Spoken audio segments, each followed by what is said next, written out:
meu nome é Sampaio. O nosso grupo ele vai explicar como funciona a reação inflamatória. Bom, a reação inflamatória é uma resposta do organismo a invasores estranhos no nosso organismo. Esses invasores ele consiste em invasores físicos, químicos e biológicos.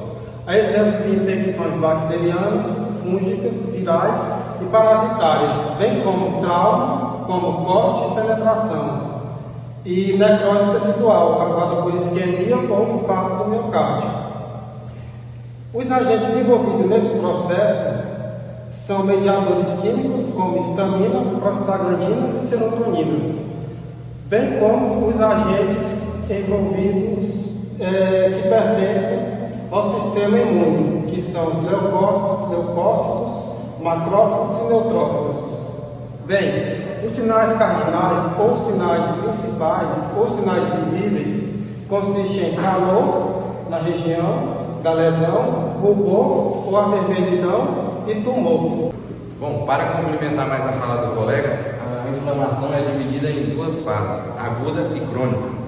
Como definiu Kumar em seu livro publicado em 2008, como uma resposta protetora direcionada para eliminar a causa inicial da lesão, bem como celular e tecido necróticos, que resultam do insulto original. O que é a inflamação aguda? A inflamação aguda nada mais é do que uma resposta rápida do nosso corpo, ou seja, toda vez que o nosso corpo reagir com uma inflamação e depois do tratamento ou alguns dias ela acabar, isso terá sido um quadro de inflamação aguda. Em detalhes, essa resposta é quando o corpo envia mediadores de defesa para combater os agentes invasores. Chamamos de mediadores de defesa os leucócitos e as proteínas plasmáticas. Já os agentes invasores podem ser vírus, bactérias e outros organismos. Essa resposta desencadeia uma série de eventos, como o aumento do fluxo sanguíneo na região afetada, mudança da estrutura microvascular, edemas na região afetada, vermelhidão na região afetada e dor na região afetada. No entanto, é importante ressaltar que outros eventos, além dos agentes invasores, podem causar inflamação. Por exemplo, algumas causas de infecções estão ligadas unicamente a problemas dentro do nosso corpo. Ossos quebrados, membros torcidos, reação atípica do nosso corpo são alguns exemplos. Dois exemplos mais comuns de inflamação aguda do nosso corpo são as amigdalites e as otites.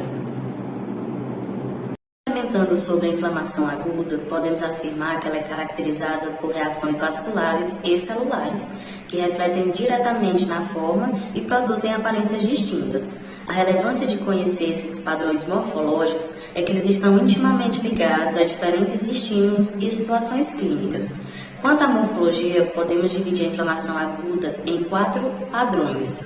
Inflamação serosa, que é caracterizada pelo extravasamento de um fluido aquoso com pouca proteína, geralmente originado do soro sanguíneo e secreções das células. A bolha cutânea após queimadura é um exemplo de acúmulo de líquido seroso. A inflamação fibrinosa aparece em consequência de lesões mais graves, aumentando a permeabilidade vascular e favorecendo a migração de células de tamanho maior, como o fibrinogênio, que formam uma rede fibrosa. Esse fenômeno ele pode ajudar na resolução da inflamação ou, se acumulado em grandes quantidades, promover cicatrizes fibrosas e endurecidas.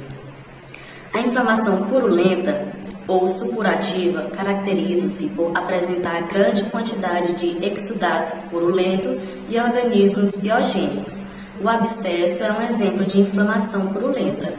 Úlcera, que é uma lesão com perda circunscrita de tecido, escravada com presença de células necróticas. Pode atingir os tecidos de maneira superficial ou profunda. E sobre a inflamação crônica, observa-se a inflamação ativa, a destruição do tecido e a tentativa de reparar os danos, simultaneamente. Ocorre devido a infecções persistentes, exposição prolongada a agentes tóxicos, exógenos ou endógenos e a autoimunidade. Observa-se morfologicamente infiltrado de células mononucleares, destruição tecidual e tentativas de cicatrização pela substituição do tecido danificado por tecido conjuntivo. A inflamação granulomatosa é um padrão distinto de reação inflamatória crônica, caracterizado pelo acúmulo focal de macrófagos ativados que geralmente desenvolvem uma aparência epiteloide. E sua origem está relacionada com as reações imunológicas.